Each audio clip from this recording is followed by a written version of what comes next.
So the next thing we're going to see on this series of adventures is a place called Double Stack Ruins. Double Stack Ruins is a bunch of cliff dwellings and just an amazing area to explore. So let's go see what it's all about.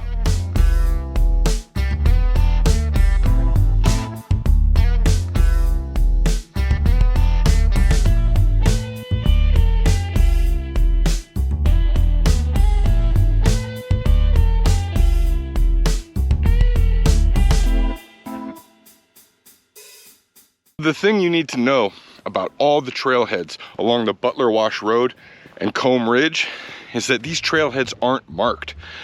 There's like one or two that have porta potties that mark the trail, but all the others, and there's like a dozen or more, have no trail markers. You're gonna spend a lot of time on these little spur roads. Now it's not very long, but the point is finding the locations for the trailheads is super difficult. You either need a GPS or a good app on your phone with coordinates, zoomed in images. The point is, these little spur roads are where the trailheads are, and there's no marker for the trailhead. So this is a tricky area to go adventure in. But this whole area is known for its ruins, its petroglyphs, and its pictographs. So I'm really excited for today. We're gonna see some neat stuff.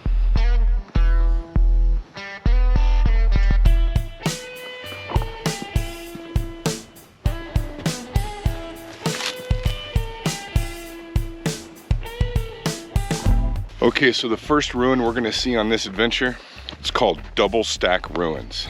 Now, like I said before, there's a lot of different ruins you can see. And so, depending on your time, is gonna depend on which ones you choose to see. We saw Monarch Cave yesterday, and that was amazing. But today, Double Stack Ruins.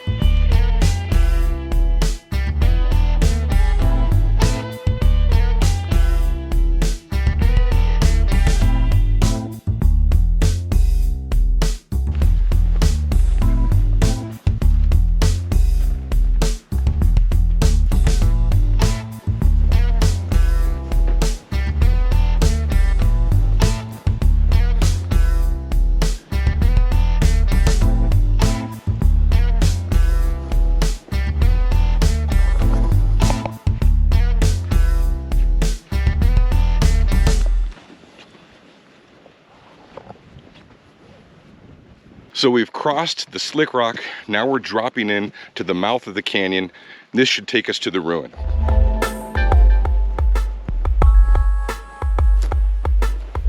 And it turns out, as soon as you enter the mouth of the canyon, your first point of interest is right here on the right. This is a Wikiup, and evidently, this is an original. This hasn't been restored. This is supposed to be 100% authentic, built hundreds of years ago, still standing. Check this out.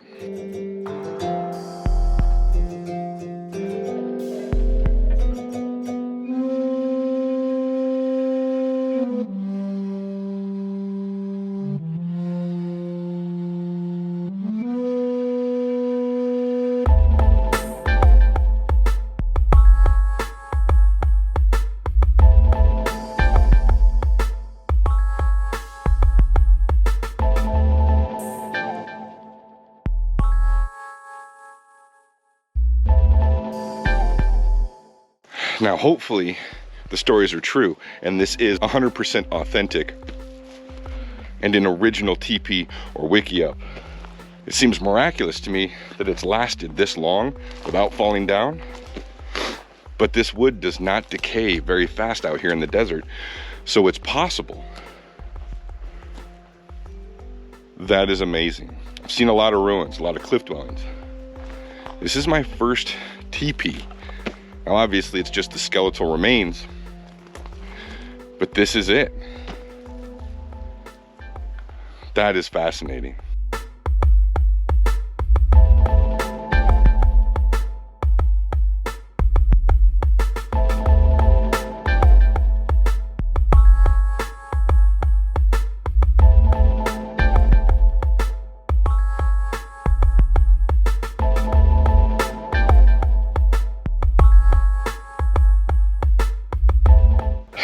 That is so cool. Let's see what else is down this trail.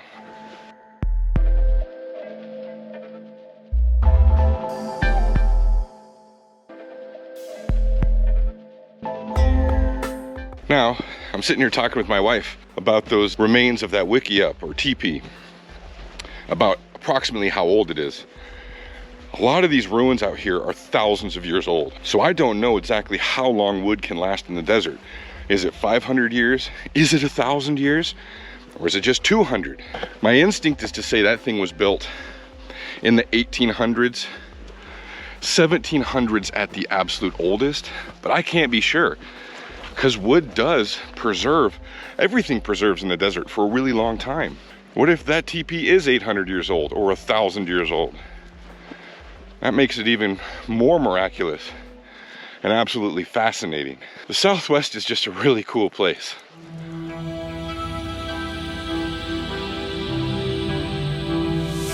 So just before the big alcove, where presumably the cliff-dwelling ruins are, is another Wikiup teepee. Well, the skeletal remains. Again, to think that this is the original wood, the original structure, still preserved, still left over. I mean, it's gonna fall down eventually. The wood can only last so long. But it's almost a magical thing to see and be in the presence of and experience. An actual authentic ruin of a teepee or Wikiup or whatever it's called proper. This is amazing.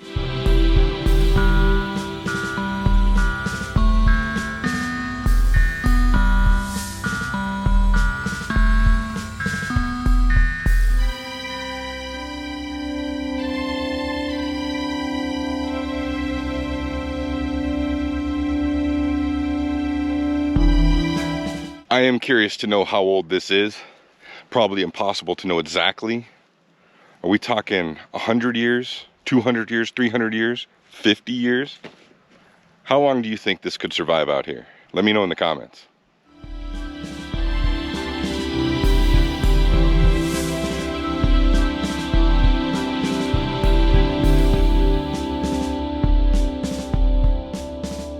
So right here after the second Wikiup is a fork in the canyon and a huge alcove right here, which looks like an exact perfect spot to find ruins because they're typically always built in south-facing alcoves. South-facing so they get the sun, and in an alcove so they're protected from the weather.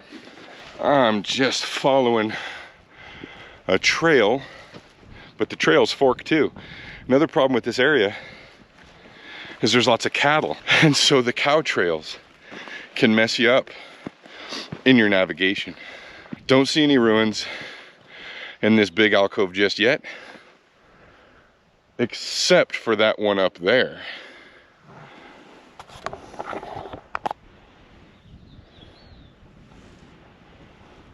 I tell you what, when it comes to cliff dwelling as a designation, I don't think it gets much more cliffy or dwellingier than that. That is a true cliff dwelling. Holy mackerel.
Okay, so after a bit of research on our notes, this is the upper level. That thing's like 50 feet up. Sheer rock face here. So either they had to use ladders or this looked entirely different when it was built 1,000 years ago. That's crazy. Now let's go see the second floor. So the second set of ruins is on the westernmost edge of this big alcove, right below the top one.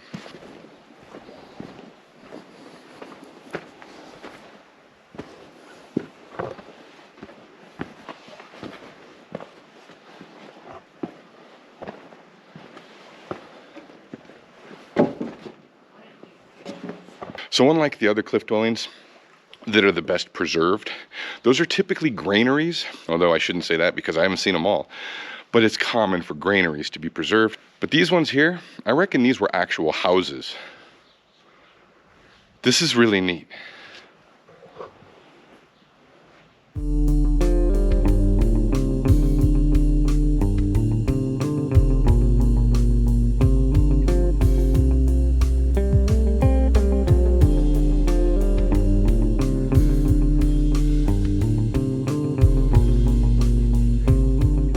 So considering how faded this swirl is, I mean, this is really faded and it's pretty protected from the elements. This is old, and you can see other areas of the rock where the Native Americans were working on their tools.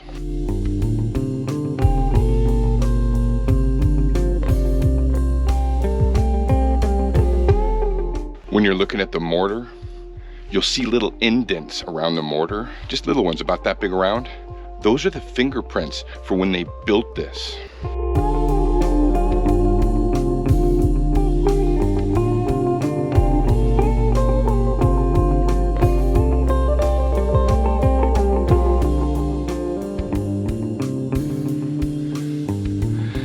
Ancient pottery shards.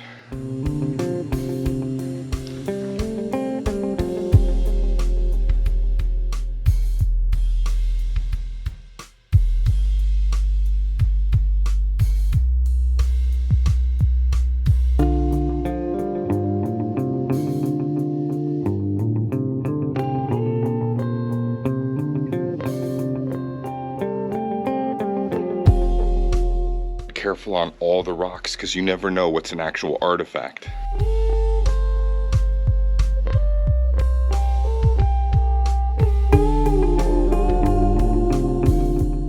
And a lot of this rock wall right here was clearly a workstation.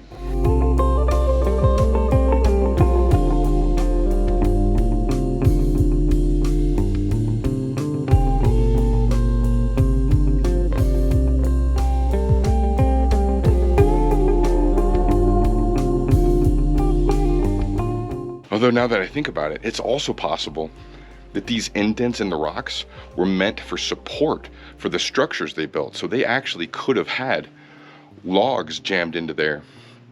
And these dents could have been very specific to the house that was built here. So it might not have been grinding corn or sharpening an axe. These particular dents could have been used to hold supports.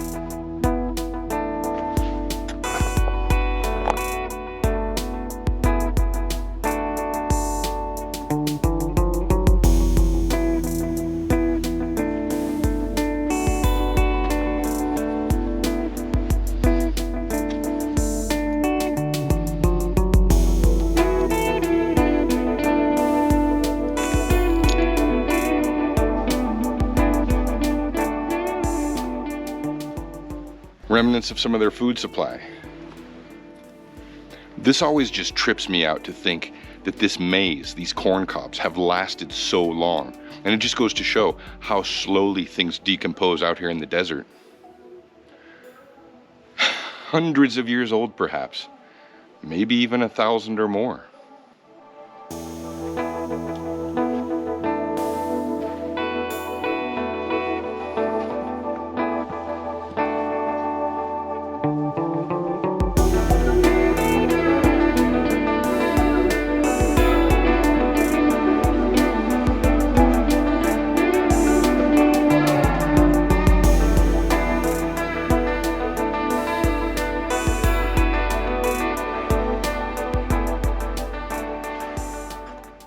Two different rooms in this structure.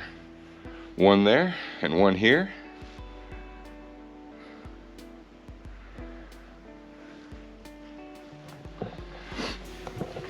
I do fully appreciate how lucky I am to be able to witness this and experience this, and to just be a part, if only briefly, to an aspect of ancient history. I look at these ruins out here in the Southwest the same way I think of the castles in Europe, the ancient castles. And in some cases, these ruins were happening at the same time. So that's interesting to think about.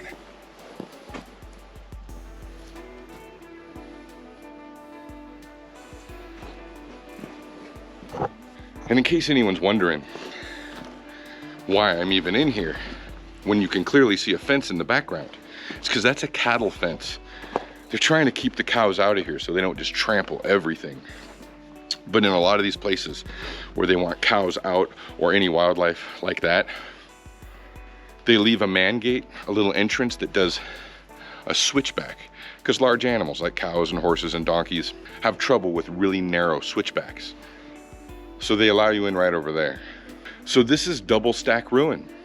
Gets its name because it has a cliff dwelling way up there,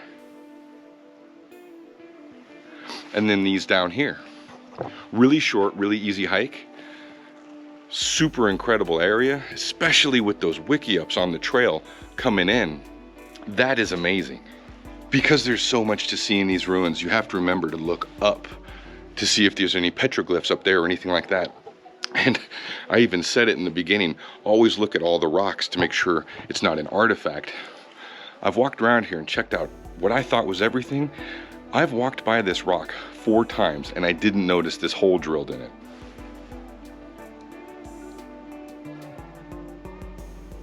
That was clearly used for something.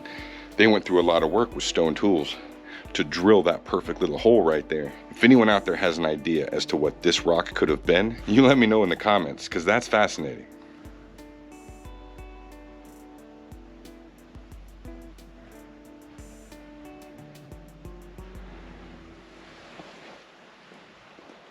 So I really can't stress enough how important it is to have the mile markers or a GPS or something to really identify where these trailheads are. Really do your research ahead of time for mile markers and detailed map images so you can super identify where you're going. Let's see what we find next. Now that was a really fun experience. If you have an idea for an adventure that we should go on, please put it in the comment section. And if you're looking for some more adventure ideas, you can click one of these links and go to the page, because there's literally hundreds of other adventures going on there, and I hope to see you next time.